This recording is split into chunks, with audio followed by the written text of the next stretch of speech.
नमस्कार दोस्तों, कैसे हो आप लोग। आपका इस चैनल में बहुत बहुत स्वागत है।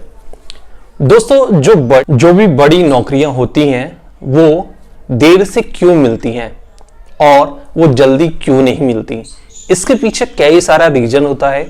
यहां पर मैं आपको एक्चुअल हकीकत बताने जा रहा हूं जो कि इस तरह की नौकरियां देर से क्यों मिलती हैं।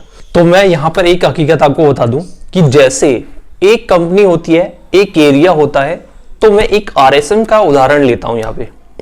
अब एक आरएसएम के एरिया में एक आरएसएम होता है और उसके साथ साथ कम से कम 2 एएसएम होते हैं। फिर उन एएसएम, एक एएसएम के पास 2 सेल्स ऑफिसर होते हैं और एक सेल्स ऑफिसर के पास कम से कम 3 एसआर होते हैं, जिनको हम सेल्स एग्जीक्यूटिव भी कहते हैं। अब हम यहां पर एक छोटी सी कैलकुलेशन करेंगे कि उतने बड़े एरिया में एक जो सबसे बड़ी पोजीशन है आरएसएम की, वो सिर्फ एक है, और एएसएम की जो पोजीशन है जो कि आरएसएम से छोटा होता है, वो 2 पोजीशन है।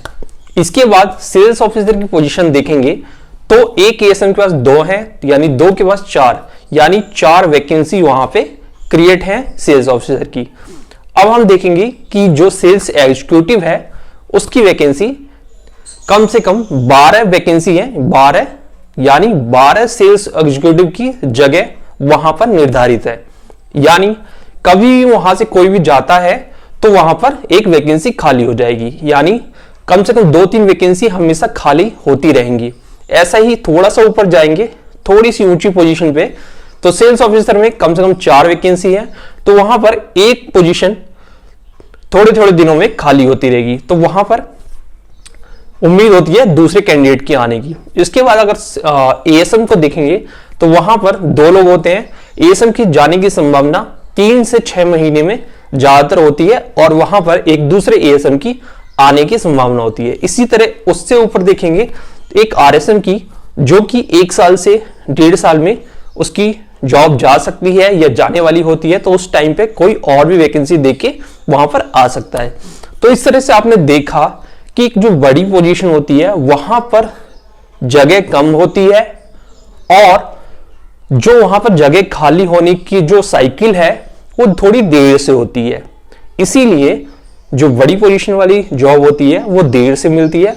और आपने देखा सबसे नीचे जो पोजीशन है सेल्स एग्जीक्यूटिव, वहां पर 12, कम से कम 12 की जगह है, लेकिन हमेशा हर महीने 2 से 3 खाली होती रहेंगी, तो यानी 2 से 3 लोगों को वहां पर जॉब मिलती रहेगी।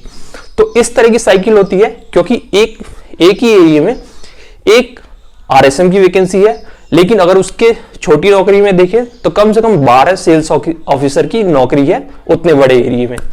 तो हमेशा जो बड़ी जॉब होती है वो थोड़ी सी देर से मिलती है, उसके लिए आपको कम से कम थोड़ा सा इंतजार करना चाहिए। अब काफी ज्यादा एक्सपीरियंस लोग यहीं पर थोड़ी सी मात खाते हैं, और वो बड़ी जो जॉब है उसका इंतजार ज्यादा दिनों तक नहीं करते हैं या नहीं करना चाहते हैं, वो छोटी जॉब भी अपना लेते हैं। बहुत सारे सेल्स ऑफिसर जब अपनी जॉब छोड़ते हैं तो वो इस लायक हो चुके होते हैं कि उन्हें एएसएम की जॉब आसानी से मिल जाएगी, लेकिन वो इंतजार नहीं करना चाहते और फिर से किसी दूसरी कंपनी में जाके सेल्स ऑफिसर ही बन जाते हैं।